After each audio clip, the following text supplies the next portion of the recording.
വിദ്യാഭ്യാസ മന്ത്രിമാരുടെ കസേരയും അബദ്ധങ്ങളും തമ്മിൽ എന്തോ പ്രകൃതിദത്തമായ പൊരുത്തമുണ്ടെന്ന് വേണം കരുതാൻ. മുൻപ് വി ശിവൻകുട്ടിയുടെ ഇംഗ്ലീഷ് ഉച്ചാരണത്തെയും ഒളിമ്പിക്സ് താരങ്ങളെയും ഓർത്ത് തല പുകച്ച ട്രോളന്മാർക്ക് പുതിയ UDF സർക്കാരിന്റെ വിദ്യാഭ്യാസ മന്ത്രി N ഷംസുദ്ദീൻ തന്നെ ട്രോളാനുള്ള കണ്ടന്റും കൊടുത്തിട്ടുണ്ട്. കനത്ത ഗണിതശാസ്ത്ര പ്രഹരമാണ് ട്രോളന്മാർക്ക് ഷംസു ഇട്ടുകൊടുത്തത്. മാറിയ ഭരണത്തിൽ പുതിയ വിദ്യാഭ്യാസ മന്ത്രിയായി ചാർജ് എടുത്ത N ഷംസുദ്ദീന്റെ ആദ്യ +2 പരീക്ഷാ ഫല പ്രഖ്യാപനം സോഷ്യൽ മീഡിയയിൽ ഇങ്ങനെ വൈറലാവുമെന്ന് മന്ത്രിയും കരുതി കാണില്ല. അക്കങ്ങൾ കൂട്ടാനും കുറയ്ക്കാനും അറിയില്ലെങ്കിലും വിദ്യാഭ്യാസ വകുപ്പ് ഭരിക്കാമെന്ന് തെളിയിച്ച മന്ത്രിയുടെ ലോകോത്തര നാക്കുപിഴയാണ് കേരളം ഇപ്പോൾ ചർച്ച ചെയ്യുന്നത്. +2 പരീക്ഷയിൽ ഈ വർഷം ജയിച്ച കുട്ടികളുടെ എണ്ണം വായിച്ചപ്പോഴാണ് മന്ത്രിക്ക് കണക്കിലെ കളി കൈവിട്ടു പോയെന്ന് മനസ്സിലായത്.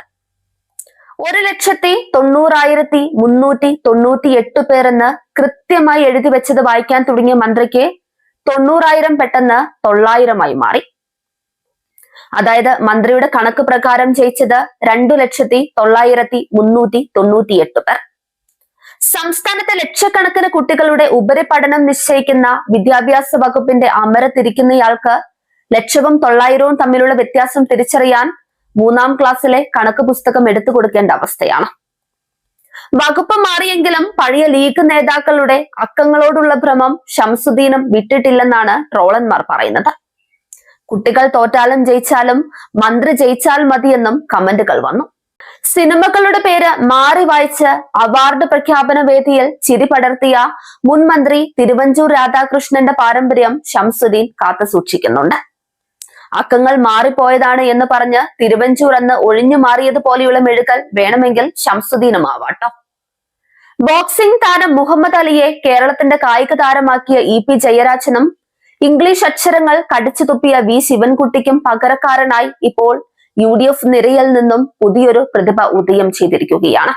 മന്ത്രിയുടെ കോമഡി ഒരു വശത്ത് നടക്കുമ്പോൾ പരീക്ഷാ ഫലത്തിൽ ഇത്തവണ വിജയശതമാനം നേരിയ തോതിൽ വർദ്ധിച്ചിട്ടുണ്ട്. 77.97% പേരാണ് ഇത്തവണ ഉപരിപഠനത്തിന് അർഹത നേടിയത്. കഴിഞ്ഞ വർഷം ഇത് 77.81% ഇതിൽ യോഗ്യത നേടിയ മന്ത്രിയുടെ ഭാഷയിലെ ആ 2,09,001 പേരിൽ പതിവ് പോലെ പെൺകുട്ടികളാണ് വിജയത്തിന് മുന്നിൽ.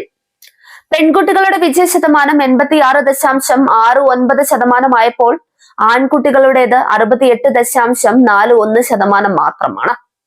അടുത്ത ഫലപ്രഖ്യാപനത്തിന് വരുമ്പോഴെങ്കിലും വിദ്യാഭ്യാസ മന്ത്രി അക്കങ്ങൾ കൃത്യമായി വായിക്കാൻ പഠിക്കുമെന്ന പ്രതീക്ഷയിലാണ് കേരളത്തിലെ ട്രോളന്മാരും വിദ്യാർത്ഥി സമൂഹവും.